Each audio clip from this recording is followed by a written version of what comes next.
हे पवन कुमार, है शत्रुघ्न जी, है भरत लाल जी, है लखन लाल जी, अपने अपने अवसर से मौका लगते ही इस दिन तुलसी को याद करना मैं आप लोगों की भलैया लेता हूँ। आपके कृपा पूर्वक ऐसा करने से सर्वथा दुर्बल दास की आशा पूरी हो जाएगी। श्री रघुनाथ जी मेरी पत्रिका पर सही कर देंगे। राज दरबार में सच्चे साधुओं की तो सभी अच्छी करते हैं, इसमें क्या विशेषता है। किंतु यदि आप लोग इस शरण रहित दिन की सिफारिश कर देंगे तो इसको होश भगवान की शरण मिल जाएगी। आपको पुण्य होगा और सुंदर यश फैलेगा। आपके स्वामी आप पर कृपा करेंगे, क्योंकि वह दिनों पर दया करने वालों पर स्वाभाविक ही प्रसन्न हुआ करते हैं। आपके स्वार्थ और परमार्थ दोनों बन जाएंगे, इसलिए अवसर देकर मौका पाते ही इस पतित तुलसी की बात सुधार देना। शरणागत वत्सल कृपालु रघुनाथ जी से मुझ पराधीन के प्रेम की रीति की हद को समझकर कह देना। भगवान श्री राम का दिव्य दरबार लगा है। प्रभु जगतजननी श्री जानकी जी के सहित अलौकिक रत्न जड़ित राज सिंहासन पर विराजमान है। हनुमान जी प्रेम मग्न हुए नाथ की और अनन्य दृष्टि से निहारते हुए चरण दबा रहे हैं। भरत जी, लक्ष्मण जी और शत्रुघ्न जी अपने अपने अधिकारानुसार सेवा में संलग्न है। उसी समय तुलसीदास जी की विनय पत्रिका पहुंची। तुलसीदास जी की प्रार्थना सबको याद थी। भक्त प्रिय मारुति श्री हनुमान जी और भरत ने धीरे से लक्ष्मण से कहा कि बड़ा अच्छा मौका है, इस समय तुलसीदास की बात छेड़ देनी चाहिए। तो लक्ष्मण जी ने उनकी रुख देखकर प्रभु की सेवा में विनय पत्रिका पेश कर दी।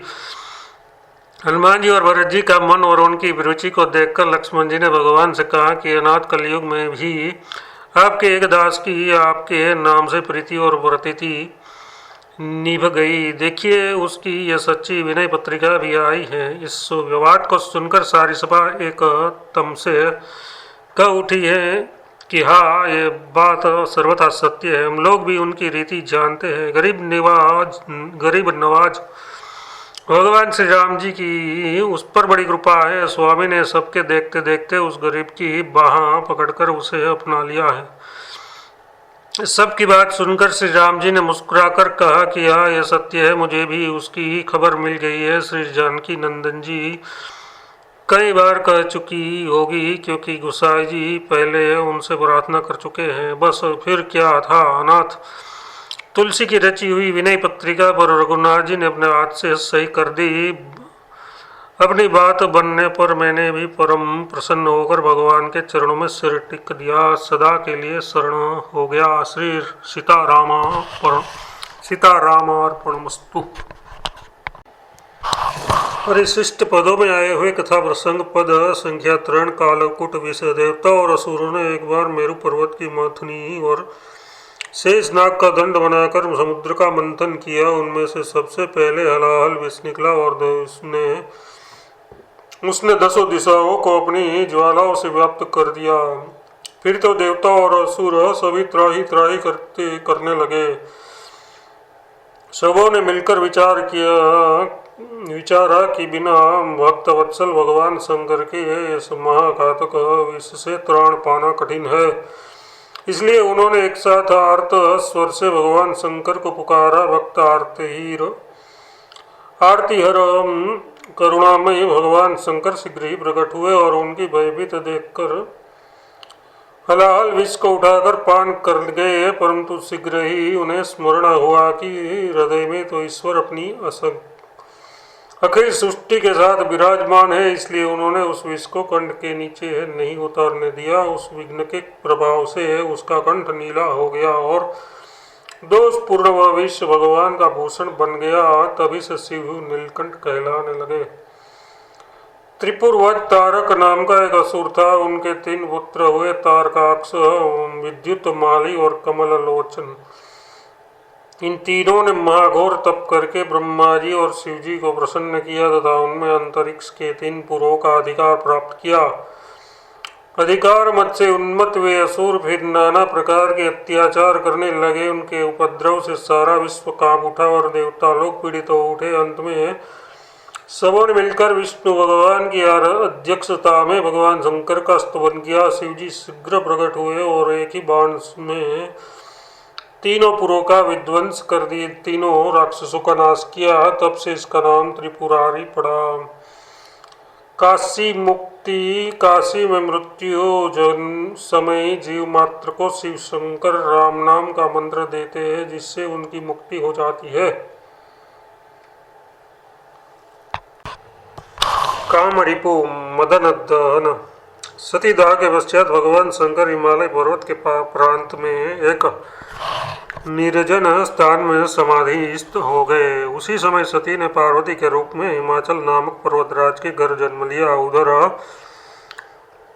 तारकासुर के अत्याचार के मारे समस्त देवताओं के साथ इंद्र के कानों दम आ गया। तारकासुर के वध के विषय में यह निश्चित था कि यह महादेव के पुत्र के द्वारा मारा जाएगा, परंतु भगवान शंकर समाधि मग्न थे, इसलिए उन्हें बड़ी चिंता हुई, क्योंकि तारकासुर का अत्याचार असह हो रहा था। अतः उन्होंने कामदेव को महादेव का ध्यान तोड़ने के लिए भेजा। इधर पार्वती को किशोरावस्था को प्राप्त हो तथा नारद मुनि के मुख से ये भविष्यवाणी सुनकर कि भूत भावन महादेव ही उनके पति होंगे, नित्य उसी हिमालय पर्वत पर ध्यानावस्थित शंकर की पूजा करने जाती थी। एक दिन जैसे ही पार्वती श्री शंकर जी के चरणों में सुमन अर्घ दे रही थी कि कामदेव अपने सहचर वसंत को लेकर पहुंचा। उसने पुष्प बाण को चढ़ाकर चाहा कि भगवान शंकर को निशाना बनावे कि इतने में महादेव की समाधि टूटी और उन्होंने सामने कामदेव को पुष्प बाण चढ़ाते हुए देखा। ये देखता ही था और उधर देवता अंतरिक्ष में ये कहने को ही थे कि प्रभु क्रोध को शांत कीजिए कि इतने में शिव शंकर का तीसरा नेत्र खुला और कामदेव जलकर भस्म हो गया। तभी से शिव का कामारी मदन रिपुन आदि नाम पड़ा। गुणनिधि उद्धार। गुणनिधि नाम का एक ब्राह्मण बड़ा चोर था। एक दिन किसी शिव मंदिर में सोने के घंटे को चुराने के लिए गया। घंटा कुछ ऊंचे था और वह आसानी से वहां तक पहुंच न पाता था, इसलिए वह शिवलिंग पर चढ़ गया। इतने में भोला बाबा वहां प्रकट हो गए और बोले, वरमागित, हम तुझ पर अत्यंत प्रसन्न हैं। तूने आज मुझ पर अपना सब कुछ चढ़ा दिया। भगवान शंकर की कृपा से गुणनिधि शिवलोक का अधिकारी हुआ। हरि चरण पुत्र गंगा। एक बार श्री विष्णु भगवान वामन रूप धारण कर राजा बलि के द्वार गए और उसी से उन्होंने 3 पग पृथ्वी दान में मांगी तथा दान में प्राप्त किए। 3 पग पृथ्वी नापने के लिए अपना विशाल ब्रह्मांड व्यापी शरीर बनाया। उस समय ब्रह्मा जी ने भगवान के उस चरण को धोकर अपने कमंडलों में रख लिया था। वही जल गंगा के प्रवाह के रूप में अवतरित हुआ। उसी कारण गंगा को हरिचरण पूत कहा गया है। पाथोधी घट संभव। समुद्र के किनारे जोड़ा टिटहरी का रहता था। उनके अंडे समुद्र बराबर बहा ले जाता था। संतान वियोग के से एक बार उनको समुद्र के ऊपर क्रोध को हो आया और अपने चोंच में बालू भर कर वे लगे समुद्र को भरने की चेष्टा करने। उसी अवसर पर अगस्त ऋषि कहीं से वहां आ निकले और पक्षियों की आर्त दशा को देखकर उनका हृदय दया से द्रवित हो उठा। उन्होंने तत्काल ही उन्हें सांत्वना देते हुए समुद्र को उठाकर ओम राम नाम का उच्चारण 3 बार करते हुए आचमन कर लिया। असुर नाशिनी। मार्कंडेय पुराण में महिषासुर, चंड, मुंड और शुंभ निशुंभ नामक प्रबल पराक्रमी तथा घोर कर्म करने वाले दैत्यों की कथा मिलती है। इसी से एक बार जब त्रिलोकी त्रस्त होकर त्राण पाने के लिए अति व्याकुल हो उठी, तब वह सब देवताओं ने ब्रह्मा, विष्णु और महेश के साथ भगवती महामाया आदि शक्ति की स्तुति कर आह्वान किया। महामाया ने प्रकट होकर इस असुरों का संहार कर त्रिलोकी की प्रजा के दुख को दूर कर देवताओं को निर्भय किया। भगीरथ नंदिनी सूर्य वंश में सगर नाम के महा ऐश्वर्यशाली राजा को हो गए हैं। उन्होंने ही समुद्र को सुखाया था, समुद्र को खनवाया था। उसने उसका नाम सागर पड़ा। महाराज सगर की 2 रानियां थी, एक से अंशुमान पैदा हुआ और दूसरी से 60,000 पुत्र उत्पन्न हुए। महाराज सगर के पुत्र से देवराज इंद्र बहुत ही भयभीत रहता था और उसने ईर्षा किया करता था, उनसे ईर्षा किया करता था। महाराज सगर के अश्वमेघ के स्वच्छंद विचरने वाले घोड़ों को उसने चुराकर योगेश्वर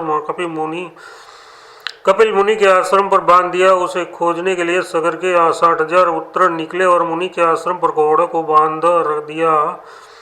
देखे कुवाच्य कहा, उससे क्रोधित हो मुनि ने योग बल से उन्हें भस्म कर दिया। महाराज श्रृंगमान अंशुमान के पुत्र भगीरथ हुए। उन्होंने महातप करके पतित पावनी श्री गंगा जी को भूतल पर लाकर उस लोगों का उद्धार किया। उसी से श्री गंगा जी को भगीरथी या भगीरथ नंदिनी आदि नामों से पुकारते हैं।